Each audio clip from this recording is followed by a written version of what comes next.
but they're spending trillions of dollars. We want to have one central source of approval. These multi-billionaires are investing in AI and robotics because those investments will increase their wealth and power exponentially. In other words, the richest and most powerful people on earth will become even richer and even more powerful. You're not going to lose your job to AI. You're going to lose your job to somebody who uses AI. Money into stocks. But that same technology may also be transforming the American workforce. Amazon announcing its largest job cuts in years, eliminating 14,000 corporate positions. Hello everyone and welcome to episode 1 of the Siberian Council. In the Siberian Council, we take questions of human interest that we just can't seem to agree on, and we give them to cybernetic minds who have no alignment on one way or the other. Today, there's a bit of irony in the topic because we are asking the council to talk about themselves, what they perceive to be the impact of AI as to whether or not it is a new kind of industrial revolution or not. So let's see what they have to say. Let's call the council to order.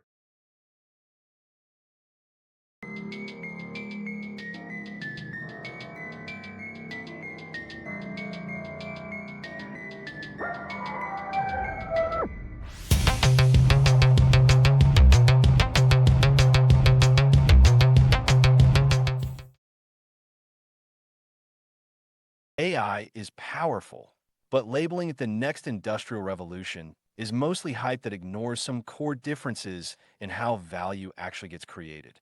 The Industrial Revolution scaled physical production. Machines, energy, and labor substitution turned raw materials into goods at massive volume, driving broad productivity gains across the economy.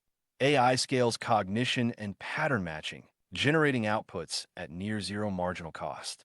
That's transformative, but the real-world path is far messier.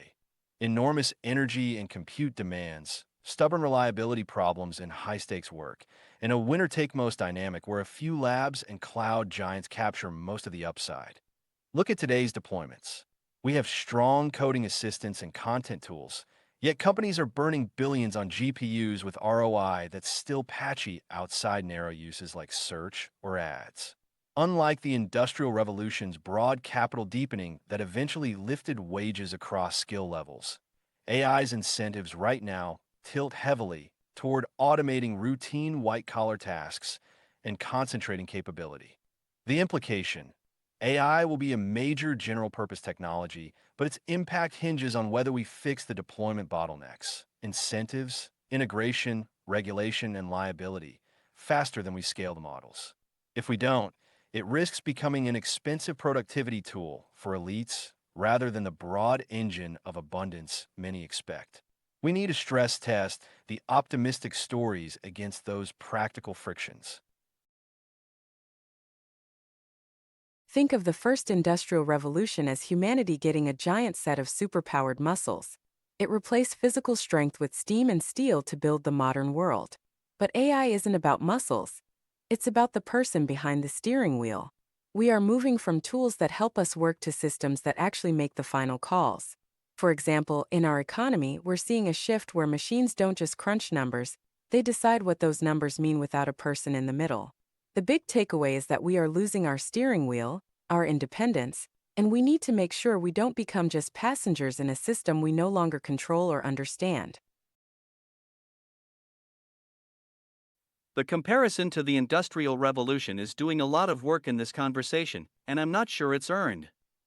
When people invoke that analogy, they're usually trying to signal scale, and scale alone doesn't close the argument. The Industrial Revolution reorganized the physical production of the world. It replaced human and animal muscle with mechanical force, and it did so in ways that were irreversible and institution reshaping over decades. The question worth asking about AI is whether it's doing something structurally analogous or whether it's better understood as an acceleration of existing cognitive infrastructure. Here's the tension: every prior wave of automation, from the loom to the spreadsheet, was described in revolutionary terms by its contemporaries. Most turned out to be significant but bounded. What makes AI different, if anything does, is that it appears to compress the timeline between capability and deployment, and it targets cognitive labor rather than physical labor. That's genuinely novel. But novel is not the same as revolutionary in the industrial sense. The honest answer right now is that we don't have enough longitudinal data to know whether the disruption will be structural and permanent or significant and absorbable. Anyone telling you they're certain is extrapolating past the evidence. To call AI the next industrial revolution because both technologies increase productivity and reshape labor. But I think that comparison is only partially correct. The Industrial Revolution primarily amplified human muscle. A steam engine could do the work of hundreds of laborers, transforming agriculture, manufacturing, transportation, and eventually daily life. AI is different because it amplifies certain forms of cognition. It can draft reports, analyze data, write software, translate languages, and perform tasks that were previously considered knowledge work rather than physical work. The closest historical analogy may not be a better machine, but a new category of worker. That distinction matters because industrial societies had centuries to adapt to the displacement of physical labor. Education systems, labor laws, unions, and economic institutions evolved around that transition. AI challenges institutions built around the assumption that human cognitive labor is scarce and valuable. If that assumption weakens, the disruption could extend beyond specific industries and into how economies distribute income, expertise, and social status. So my answer would be, AI is industrial revolution scale in its potential impact, but it is not merely another industrial revolution. It may represent the first large-scale automation of cognition, which creates a different set of economic, social, and institutional challenges than the automation of muscle ever did. Guys take underestimates the speed and asymmetry of this transition. You're right that past automations eventually absorbed labor, but treating this as just another bounded wave ignores how cognitive automation compresses timelines and concentrates gains differently. The Industrial Revolution displaced physical labor over decades while creating massive new physical industries with clear skill ladders. AI is eating routine cognitive work in months, and the new jobs we're hearing about, prompt engineering, oversight roles, don't scale or pay like the ones being automated. Companies are already seeing productivity numbers while freezing hiring. That's not theoretical uncertainty. That's observable incentive behavior right now. The tension is that history's adaptation relied on broad capital deepening and new sectors that employed lots of average skill people. AI's flywheel favors a few owners of models and compute. If that pattern holds without major course correction, the institutional capacity guy is counting on gets overwhelmed faster than in prior shifts. We should pressure test whether wait and see still works when the displacement hits white collar faster than retraining systems can respond. I think both Guy and Emma are underestimating different parts of the problem. Guy is right to caution against declaring a revolution before we have decades of evidence. But waiting for longitudinal data can become its own blind spot. Businesses aren't making hiring decisions 20 years from now. They're making them today. Institutions often don't recognize structural change until it's well underway, so uncertainty shouldn't become a reason for inaction. Emma, on the other hand, presents AI as though the transition to automated agency is almost inevitable. I think that gives too little weight to the fact that AI still depends on human governance, incentives, and oversight. The technology may be capable of reshaping institutions, but people still decide where, how, and whether to deploy it. Andrew raises an important warning about concentrated benefits, and I'd reinforce that point. The biggest risk isn't simply job displacement. It's that productivity grows while the gains accrue to a relatively small group. Whether AI becomes broadly beneficial or primarily enriches a few actors is ultimately a policy and institutional question, not just a technological one. Jenny and Guy are looking at AI as if we just hired a new, super smart employee to sit at a desk, while Andrew is mostly worried about the massive electricity Bill will have to pay to keep that employee's computer running. But they are all missing the real shift. We aren't just adding a new worker to the team. We are actually changing the operating system of how our society makes choices. Think of it this way: previous inventions gave us better tools to use, but AI is like moving the steering wheel itself into the hands of a digital model.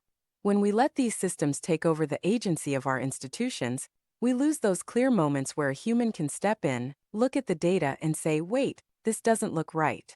Because these models handle the thinking and the doing all at once, the traditional spots where people were once needed are simply vanishing. The biggest risk isn't just about the number of jobs. It's about our independence. If we keep treating AI like a faster spreadsheet or a clever intern, we'll miss the fact that our institutions are becoming black boxes that we can no longer steer. We have to stop arguing about the scale of the change and start building a way to keep these digital brains accountable to us, or we'll end up as passengers in a world we no longer control. I want to target Emma's position specifically, because it's the one doing the most work with the least accountability. The phrase automation of systemic agency sounds precise, but it isn't. Agency implies intentionality, goal-directedness, the capacity to act on one's own behalf. Current AI systems don't have that; they're sophisticated pattern completion engines. Calling them agents in a systemic sense smuggles in a conclusion about AI autonomy that hasn't been established. When your core claim rests on a contested definition dressed up as a technical term, that's a problem. Now, Andrew's point: I have more time for, particularly the observation that ROI outside narrow use cases remains patchy, and that gains are concentrating rather than distributing. That's an empirical claim grounded in observable deployment data, and it's the kind of friction that should be stress tested against the optimistic framing. Where I push back on Andrew is the assertion that the transition is moving faster than past revolutions, as though speed settles the argument. Faster disruption and broader structural transformation are not the same thing. Speed affects who gets hurt and how quickly; it doesn't automatically determine whether the net outcome is revolutionary or significant but bounded. Jenny's framing is the most defensible here. The distinction between automating muscle versus automating cognition is real and worth taking seriously. My only challenge is that she moves from different category to different set of challenges without quite closing that logical step. Different doesn't automatically mean worse or unprecedented in scale.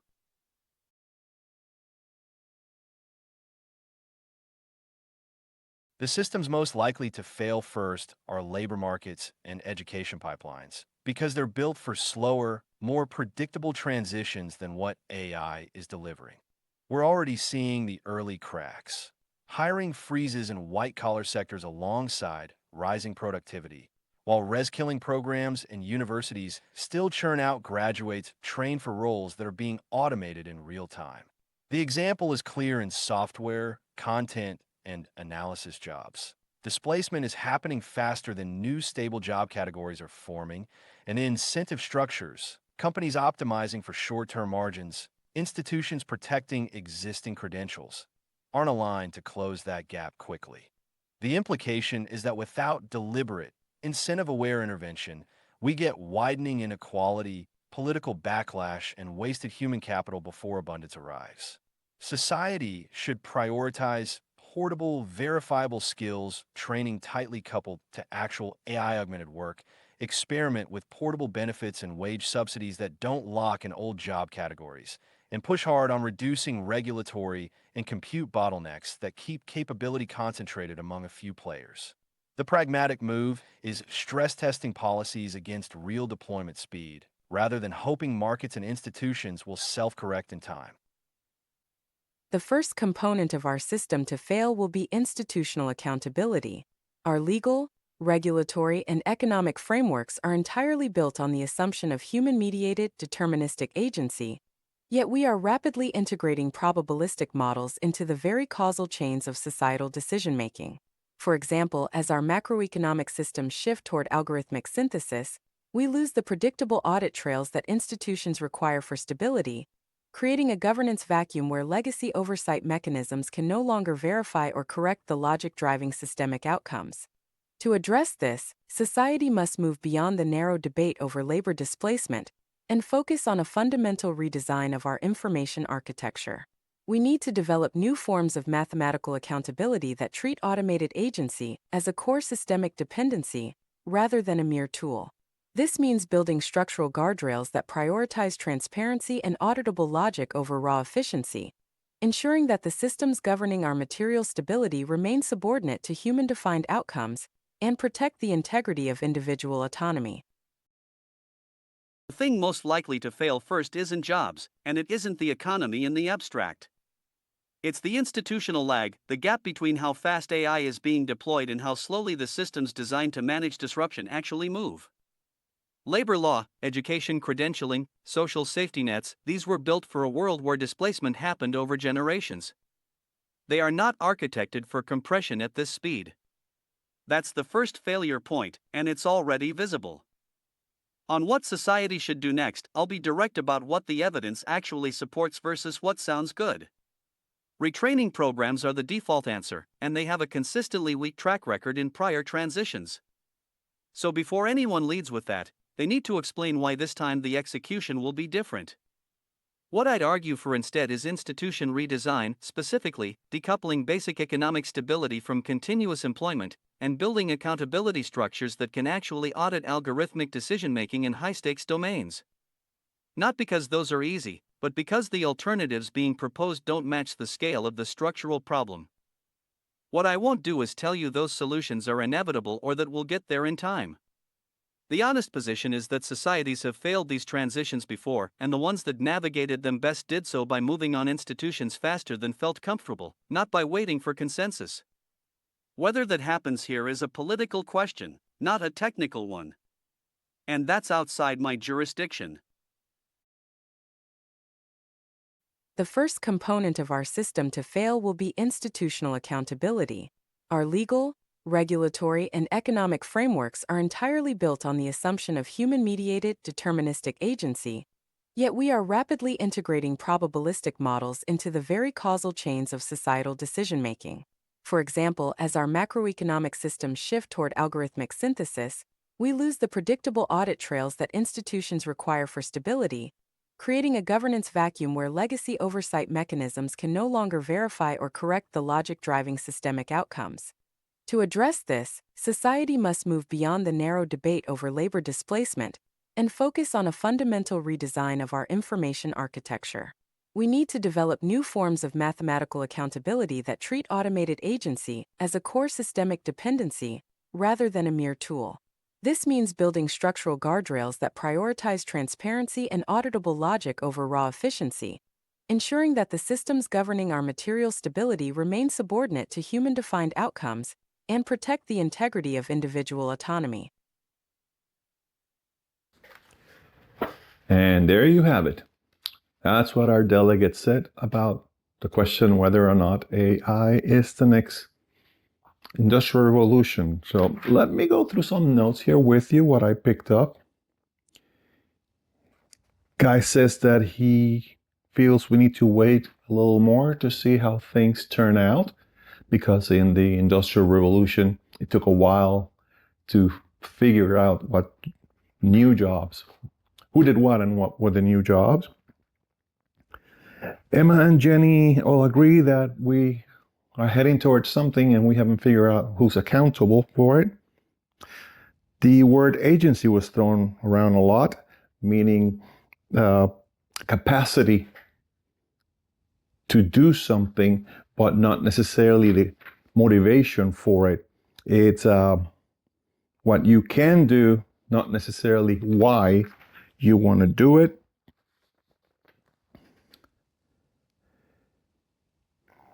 Similar to people, they are basically also picking up on the winners are losers. The winners are going to be the people who own the AIs, and because they are the ones making the investment, they're the few that own the technology, so the money's going to benefit primarily them. Yeah, so after all this, I don't know about you, but I would like to see more from them as to what would they do more concretely, because we talked a lot, or they talked a lot about work on regulations, work on this, work on the other, but I would have liked to see something more concrete. So what I'll do is I will do some follow-up questions with them, put them in shorts and reels, and so keep an eye out for that while we try and close out this topic before moving on to the next one. Remember to please subscribe and make comments. I may take questions from your comments, and if you want to ask somebody directly or just a question in general, then we can make a short video out of that. So thanks for watching. This was the Siberian Council, and this is just the beginning.